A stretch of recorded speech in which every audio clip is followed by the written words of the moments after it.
วันนี้วันพฤหัสมื้อนี้มารีวิวเนาะ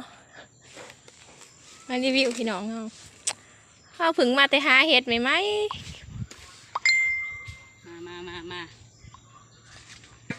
ล้างเห็ดนำกันพี่น้อง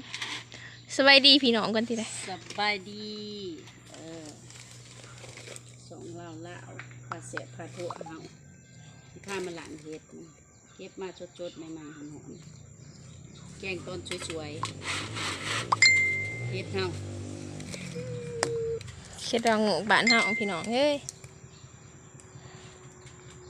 ชดใหม่ๆเลย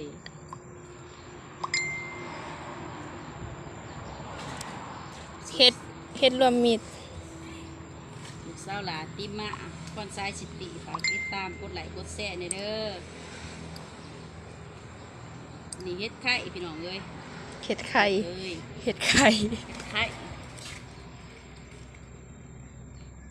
สดใหม่หอนๆเลย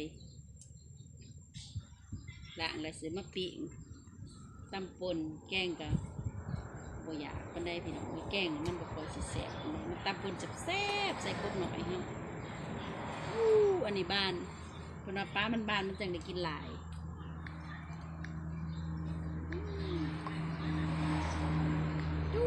ปีดอกเป็นไงตรอเป็นไงของปลอดสารพิษเล่าๆบ้านเฮาชุดแซ่บ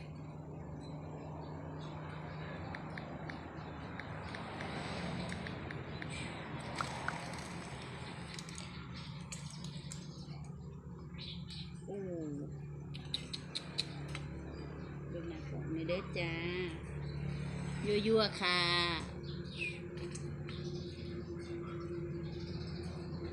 สดๆใหม่ๆเลย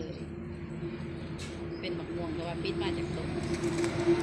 เฮ็ดทำปิดมาจากธรรมชาติยั่ว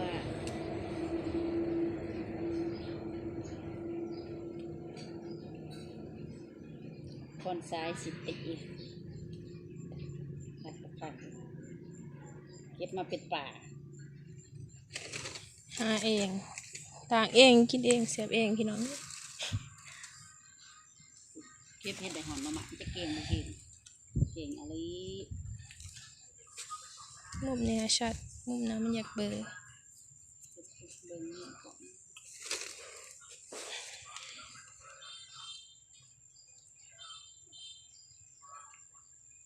รถเขาได้ล่ะเตก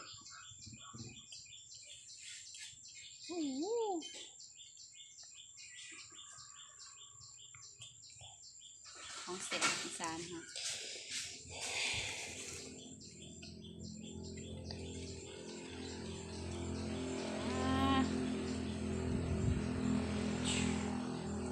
ดอกง่ายๆป้าบ้านๆจะได้กินหลาย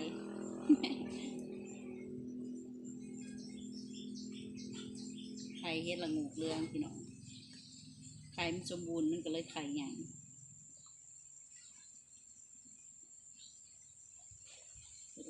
ตุ้มยั่วๆค่ะสุกได้เนาะสิไปสุกต่ออยู่บ้านเฮาเนาะสุกเช้าก็ยังบ่โถอยู่เลย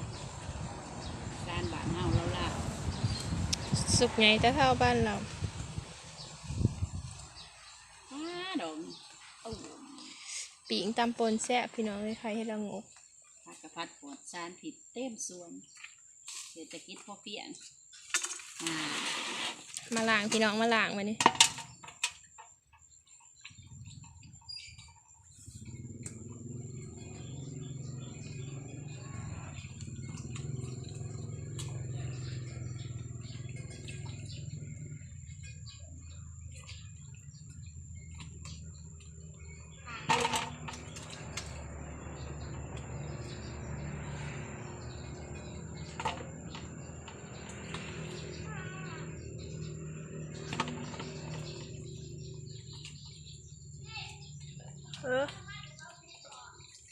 น้ำมันเลยไผ่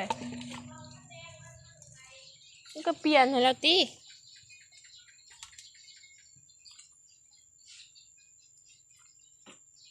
ก่งอะดีว่ะสั่งน้ำมันแดงแต่น้ำมันรถไทย โอ้ก็ค่อยทานแล้วอัน ใน น้ำมัน ปาร ก ถไทย เก่งขนาดพี่น้องไว้ดอนไว้คอนสาย10 ปี ก็ค่อยทานแล้วอันน้ำมันรถไทยเนาะ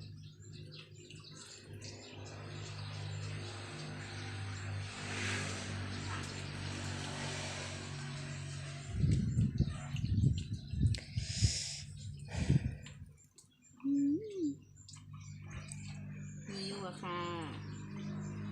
เฮ็ดไข่ปิ้งตำปนพี่น้อง ซื้อได้ล่ะ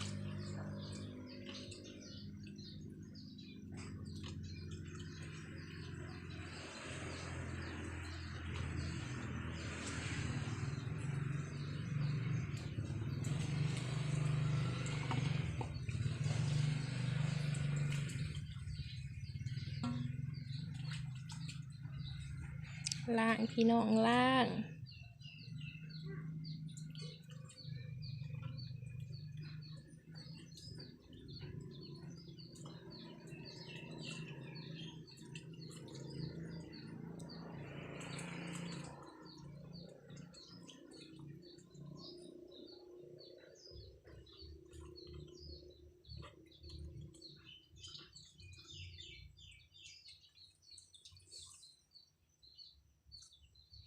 ขอบใจเด้อ